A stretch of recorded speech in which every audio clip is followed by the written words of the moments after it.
चलिए, आज स्वागत है आप लोगों का मेरी क्लास में। और पिछले क्लास में हम लोगों ने डिस्कस किया था अनुशासन क्या है। अनुशासन के अर्थ को हम लोगों ने समझा था, फिर अनुशासन के स्वरूप को हम लोगों ने समझा था। और आज मैं अनुशासन पे ही बात करूँगा, मगर क्लासरूम में अनुशासनहीनता का कारण क्या होता है, यानी इनडिसिप्लिन बच्चे क्लासरूम में कैसे हो जाते हैं। तो चलिए हम लोग अपने आज के टॉपिक पे आते हैं और देखते हैं कि कक्षा में यानी क्लासरूम में बच्चे इनडिसिप्लिन कैसे होते हैं। तो सबसे पहले मैंने कुछ पॉइंट लिख रखा है ताकि वीडियो काफ़ी लंबा ना हो, तो मैं इसी से स्टार्ट करता हूँ। मैं ये कुछ 8 पॉइंट लिखा हूँ। यही कारण होता है जो बच्चे अनुशासनहीनता करते हैं क्लासरूम में। सबसे पहले है व्यक्तिगत भिन्नता। व्यक्तिगत भिन्नता का सीधा अर्थ है कि प्रत्येक व्यक्ति एक दूसरे से भिन्न होता है, यानी एक दूसरे से बिल्कुल अलग होता है। उनकी सोच अलग होती है, उनकी रुचि अलग होती है, सबका इंटरेस्ट अलग होता है। इसीलिए प्रत्येक व्यक्ति एक दूसरे से भिन्न होता है। अब जब हम क्लासरूम में एक अध्यापक के रूप में जाते हैं तो वहाँ सारे बच्चे बैठे होते हैं और हम अपना पढ़ाई स्टार्ट करते हैं। मगर कुछ बच्चे आप देखते होंगे अनुशासनहीनता करते हैं, यानी इनडिसिप्लिन हो जाते हैं। आपस में कोई बात कर रहे होते हैं या फिर शोर शराबा कर रहे होते हैं, आपके बातों पे वो इंटरेस्ट नहीं रख रहे होते, आपको ध्यान नहीं दे रहे होते हैं। तो ये कारण होता है, सबसे पहला कारण उसकी भिन्नता का, यानी सारे बच्चे एक दूसरे से भिन्न होते हैं, उनका इंटरेस्ट, उनकी रुचि अलग अलग होती है। जब आप विद्यालय में जाएंगे तो ऐसे बच्चे आपको मिलेंगे। आप पे डिपेंड करता है कि आप उससे बच सकते हैं। तो मैं एक अपना अनुभव शेयर करना चाहता हूँ। मैं 10th क्लास अटेंड कर रहा था, लंबा समय हो गया, मुझे थोड़ा थोड़ा याद है। मुझे उस स्टूडेंट का नाम याद नहीं है, मगर थोड़ी सी जो घटना थी वो याद है।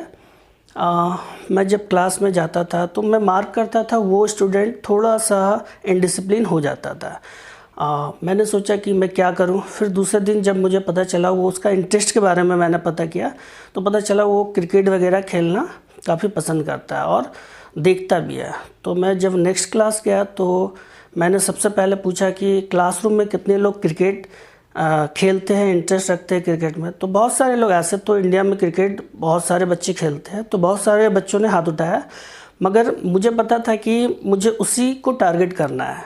मैंने उस बच्चे से पूछा, अच्छा ये बताओ, अभी 2 दिन पहले एक घटना घटी थी, मैं वो घटना ही उससे पूछा। अभी 2 दिन पहले ऑस्ट्रेलिया का एक खिलाड़ी था जिनके सर पे गेंद लगने से डेथ हो गया था। तो क्या तुम्हें पता है? उस बच्चे ने खड़े होकर जवाब दिया, जी सर मुझे पता है, और उनका नाम फिलिप ह्यूज है। मैं काफ़ी शौक हो गया कि जो बच्चा पढ़ाई में कभी थोड़ा सा भी इंटरेस्ट नहीं रखता है और उसे ये पता है कि वो खिलाड़ी का नाम क्या था। तो मैं समझ गया कि इसके साथ कैसे ट्रीट करना। मैंने उसी से रिलेटेड कुछ क्वेश्चन पूछे और मेरा टॉपिक कुछ ऑस्ट्रेलिया का था। उसके बाद मैं गया कि वो खिलाड़ी कहाँ का था और टॉपिक में गया, और वो बच्चा उस दिन पूरे क्लास में डिसिप्लिन में रहा। इनडिसिप्लिन देखने को मिला नहीं। और धीरे धीरे जब मैं क्लास लेता रहा, वो मेरे से भी कनेक्ट हो गया और धीरे धीरे उनमें डिसिप्लिन खुद डेवलप होने लगा। तो बहुत सारी चीज़ें हैं जिसको हम लोग इम्प्लीमेंट करके क्लास में अनुशासनहीनता को रोक सकते हैं।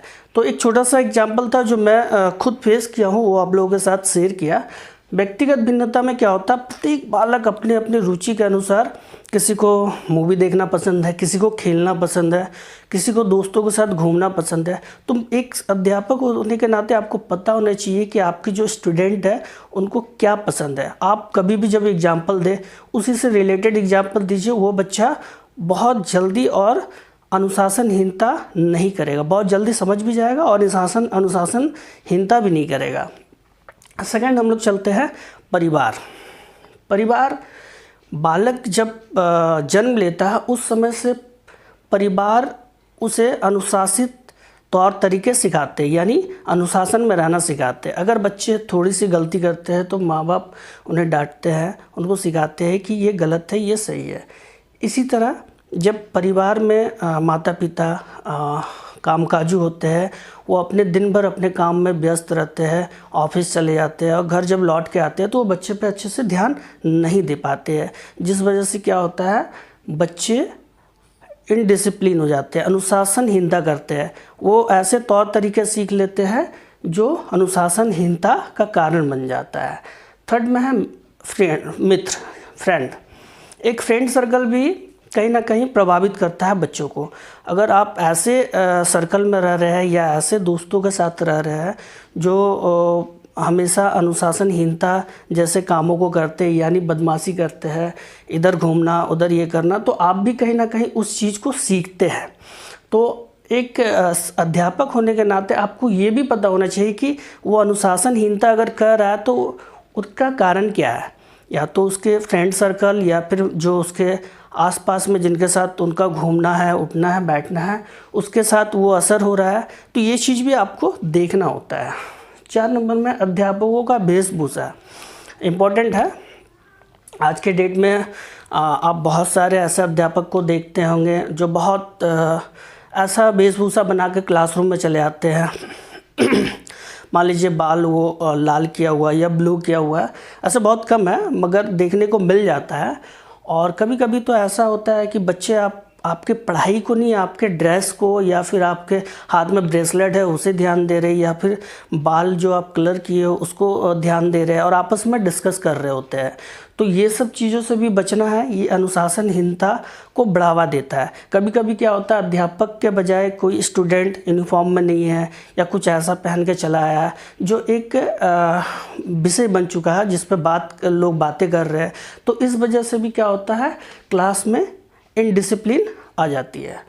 अब 5वां है दमन का सिद्धांत।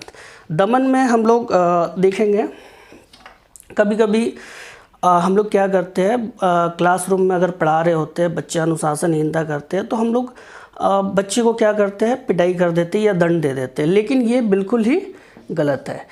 एग्जाम्पल के तौर पे अगर बच्चे किसी दिन मान लीजिए अनुशासनहीनता करते हैं, हम लोग क्या किए, एक छड़ी निकाले उसे लगा दिया, फिर दूसरे दिन भी लगा दिया। लेकिन क्या होता है उससे बालक में, कल मैंने आपको पढ़ाया था आंतरिक और बाह्य, मैंने पढ़ाया था आंतरिक और बाह्य अनुशासन, 2 तरह का अनुशासन होता है। जब आप उसकी पिटाई कर देते हैं तो बाह्य अनुशासन को आप संतुलित उस समय के लिए कर देते हैं, लेकिन उसकी आंतरिक अनुशासन वहीं की वहीं रहती है। यानी वो बाहर से अनुशासित दिखने लगता है लेकिन अंदर से उसमें अनुशासन नहीं आता है। क्योंकि जब आप उसकी पिटाई कर देते हैं या उन्हें दंड दे देते हैं तो वो उस समय डर जाता है और डर के वजह से वो आगे ऐसा काम नहीं करता। लेकिन जैसे ही आप क्लास से निकलेंगे फिर वो वही काम शुरू कर देता है। यानी दमन का सिद्धांत भी अनुशासनहीनता को बढ़ावा देता है। अब हम लोग चलते हैं 6 पॉइंट में, जिसमें है अधिक छात्र की संख्या। हम लोग क्लासरूम गवर्नमेंट स्कूल में आप अगर जाएंगे पढ़ाने के लिए तो वहाँ देखेंगे एक एक क्लास में 100, 150, 200 छात्र आपको मिल जाएंगे और उनको एक साथ आपको पढ़ाना है। इतनी भारी संख्या में अगर बच्चे हैं, आपको पढ़ाने में आपको उनका पर्टिकुलर नाम आपको नहीं पता होगा। जब नाम नहीं पता होगा तो आप अच्छे से उनको नहीं पढ़ा पाएंगे। और उतने बच्चों को एक साथ संभालना एक टफ वर्क होता है, क्योंकि जब आप इस कोने पे ध्यान दे रहे होंगे तो पीछे क्या है, कोई बच्चा शोर शराबा या बात कर रहा होगा। इसलिए छात्रों की संख्या एक शिक्षक पे कम से कम 30 से ज़्यादा नहीं होनी चाहिए। यानी 30 छात्र के बीच एक अध्यापक होना चाहिए। इससे अगर अधिक होता है तो वहाँ पर फिर आपको अनुशासनहीनता देखने को मिलेगा। यानी अनुशासनहीनता से बचना है तो एक क्लासरूम में 30 से अधिक बच्चे नहीं होने चाहिए। वो जैसे ही संख्या बढ़ेगी अनुशासनहीनता आपको देखना शुरू हो जाएगा। 7वां है संसाधनों का अभाव। अब संसाधन का अभाव से भी अनुशासनहीनता आता है। संसाधन में हम लोग ऐड कर लेंगे, जैसे विद्यालय में जितना भी संसाधन है जो हम लोग उपयोग करते हैं, जैसे ले लीजिए लाइट हो गया, रोशनी, लाइट रोशनी, फैन या फिर बेंच, ये सब संसाधन है। अगर मान लीजिए क्लास चल रही है या फिर क्लास के दौरान ही कहीं से बेंच का एक भाग टूट कर गिर जाता है तो बच्चे का सारा ध्यान उधर चला जाता है, सब बच्चे उधर देखने लगते हैं, आपके टॉपिक से ध्यान उसका हट जाता है। तो यहाँ एक आपको अनुशासनहीनता देखने को मिलेगा। कभी कभी क्या हुआ, लाइट चला गया तो पूरा क्लासरूम अंधेरा हो जाता है, तो वहाँ पर फिर आपको अनुशासनहीनता देखने को मिलेगा। कभी छत से 2-4 कंक्रीट गिर जाते हैं, तो इस तरह का अगर संसाधन का अभाव होगा तो आपको अनुशासनहीनता देखने को मिलेगी। यानी हम जब अनुशासनहीनता की बात करते हैं तो संसाधनों के अभाव में भी अनुशासनहीनता होती है, यानी हमें संसाधनों पर भी विशेष ध्यान देना पड़ता है। आखिरी और लास्ट पॉइंट है विद्यालय का स्थान, यानी जहाँ पर मान लीजिए विद्यालय है, उस विद्यालय का इन्वायरमेंट कैसा है, वहाँ का वातावरण कैसा है। अगर मान लीजिए एक विद्यालय स्टेबल है और उसके आस बगल से एक रोड गया है, ठीक है, अब रोड में क्या है, बहुत सारी गाड़ियाँ चलती है, अब उस पर बहुत सारे ट्रैफिक भी होते हैं, हॉर्न बजना स्टार्ट होगा।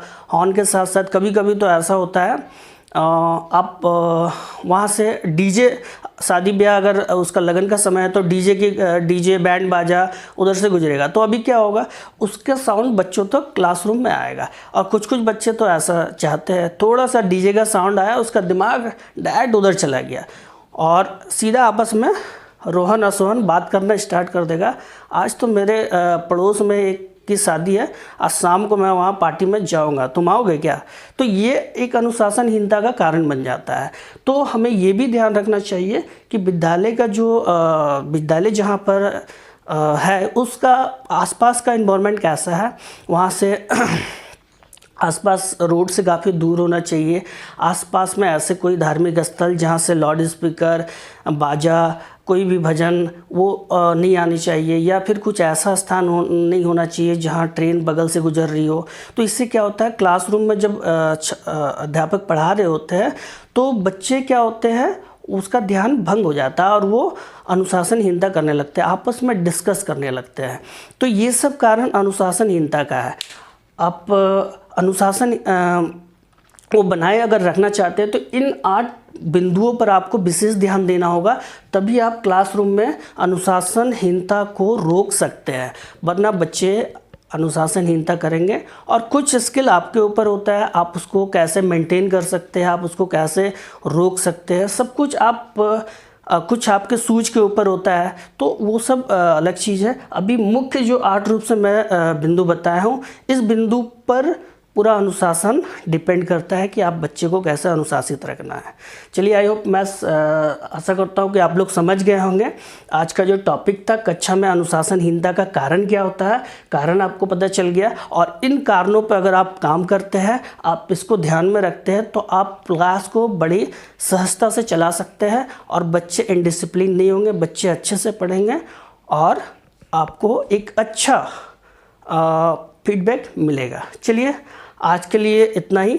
आई होप आप लोग अच्छे से समझ गए होंगे। चलिए, मिलते हैं नेक्स्ट क्लास में।